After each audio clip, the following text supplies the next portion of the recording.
School में गर्मियों की छुट्टी पड़ गई थी और मैंने घर जाने की तैयारी कर ली थी। 2 दिन का सफ़र था। मैंने ट्रेन की एसी क्लास की बुकिंग 1 महीना पहले ही करवा दी थी। ड्राइवर मुझे स्टेशन छोड़ आया। दोपहर 12 बजे की ट्रेन थी जो कि अगले दिन शाम को मुझे मेरे शहर पहुंचा देती। स्टेशन पहुंची तो पता चला कि ट्रेन 8 घंटे लेट है। पहले सोचा वापस हॉस्टल चली जाऊं, परंतु फिर ध्यान आया कि स्टेशन पर भी वेटिंग रूम होते हैं। मैंने टिकट बुकिंग काउंटर पर वेटिंग रूम के लिए बात की और अपना सामान लेकर उस कमरे में बैठ गई।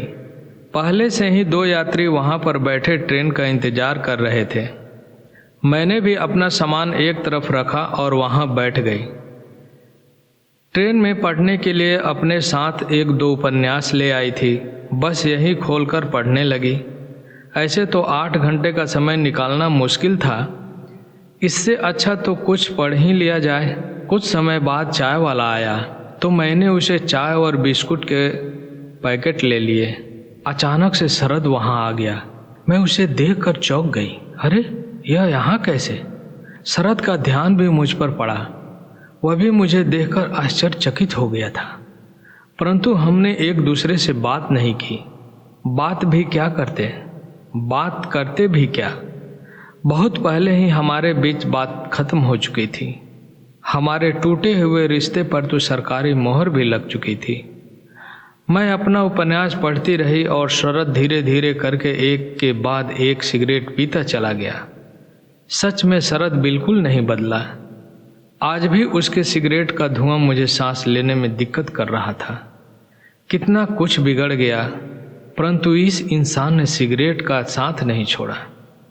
जब मुझसे सहा नहीं गया तो मैं वहां से उठकर अपने कमरे से बाहर प्लेटफार्म पर चली गई।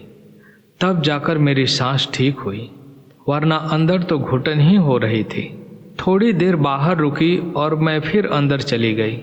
समय देखा तो लगभग 8 घंटे तो हो ही चुके थे। फिर सोचा टिकट काउंटर से दोबारा ट्रेन के विषय में जानकारी ली जाए। उन्होंने बताया कि ट्रेन 11 बजे तक प्लेटफॉर्म पर आ जाएगी। अभी तो 8 ही बजे हैं। मैं मन ही मन यही सोच रही थी, क्या शरद को भी इसी ट्रेन में कहीं जाना होगा या फिर शायद उसकी भी ट्रेन लेट हो गई होगी। अब कुछ भूख भी लग रही थी, परंतु मुझे स्टेशन का खाना बिल्कुल अच्छा नहीं लगता।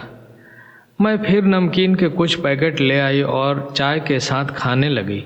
शरद जैसे मेरी सब हरकतें दूर बैठा देख रहा था, परंतु मैं मन में सोच रही थी, इसने तो उठकर पानी तक नहीं पिया तब से। इतनी गर्मी हो रही है और यह सिगरेट पर सिगरेट पिए जा रहा है। कितनी सिगरेट पीने लगा है, यह तो पहले से भी ज़्यादा हो गया है।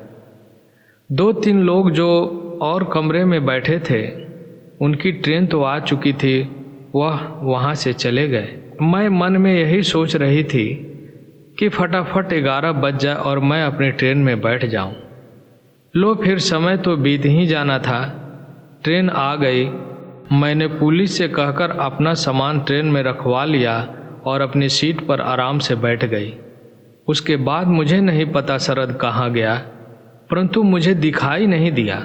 जब ट्रेन चल पड़ी तो कुछ समय बाद मैंने देखा कि शरद तो साथ वाले डिब्बे में ही बैठा है।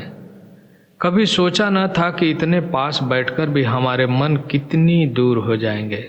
आज भी वह दिन याद है जब शरद के साथ 7 फेरे लिए थे। शरद यूं तो स्वभाव से बुरा नहीं था, परंतु उसकी कुछ बुरी आदतें हमारे बीच अक्सर झगड़े का कारण बन जाया करती थी। मेरे बहुत मना करने पर भी शरद अपनी आदतों को सुधारने के पक्ष में नहीं था। शरद की माँ अक्सर उनकी इन आदतों को फैशन का नाम दिया करती थी। कहीं न कहीं मुझे लगता था कि शरद में इन आदतों की वजह उसकी माँ ही है, क्योंकि उसकी माँ ने कभी उसे इन बुरी आदतों से दूर करने का प्रयास नहीं किया था। तो फिर मैं कहाँ तक सफल हो पाती।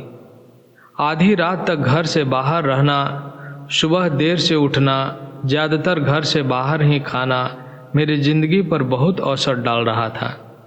मुझे अक्सर यही लगता था कि इससे अच्छा तो मैं अकेली ही ठीक हूँ। ऐसे साथी का साथ होना भी न होने जैसा है। बहुत देर तक शरद को समय दिया, परंतु फिर लगा कि मैं अपने समय के साथ मजाक कर रही हूँ। इतना पढ़ लिख कर किन लोगों पर अपनी ऊर्जा खराब कर रही हूँ।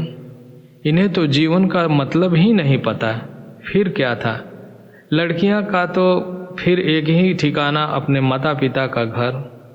मैं वापस आई, सबसे पहले अपने रिश्ते को ख़त्म किया, कागजी कार्रवाई पूरी की। उसके बाद नौकरी के लिए इंटरव्यू देनी शुरू की। काफ़ी जगह इंटरव्यू देने के बाद एक जगह सिलेक्शन हो गई।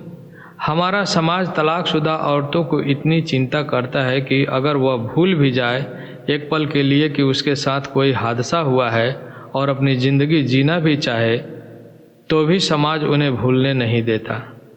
इसी वजह से मैं अपने माता पिता के घर ज़्यादा देर रुकना नहीं चाहती थी। मैं खुशी खुशी हॉस्टल चली गई। कभी सोचा न था कि शरद के साथ दोबारा सामना होगा, परंतु आज जो सामना हुआ उससे मेरे द्वारा लिए गए फैसले पर मुझे अफसोस नहीं हुआ। 4 साल बाद भी शरद वैसा का वैसा ही है, उल्टा पहले से भी ज़्यादा बिगड़ चुका है। बिखरे हुए बाल, बढ़ी हुई दाढ़ी, जैसे जीवन रास्ते पर पड़े मिले उन पैसों की तरह है जिसे इंसान खूब मस्ती से खर्च करता है, क्योंकि उन्हें कमाने में कोई मेहनत नहीं लगी होती। उसे नहीं पता होता कि इन पैसों की अहमियत क्या है। इस तरह शरद को भी अपने जीवन की अहमियत नहीं पता थी। अक्सर हम अपने कोई चीज़ दूसरों को देने से पहले यह सोचते हैं कि वह उसका इस्तेमाल वैसे ही करे जैसे हम अच्छे से करते हैं, और यह तो जीवन था।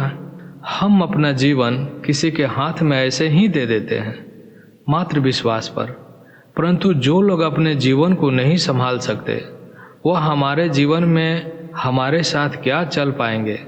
इसी सोच के साथ मैंने वहाँ से ध्यान हटा लिया और अपना उपन्यास खोलकर पढ़ने लगी।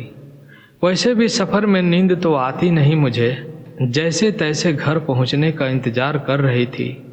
जीवन में अतीत कभी पीछा नहीं छोड़ता, कभी न कभी तो सामने आकर खड़ा हो ही जाता है।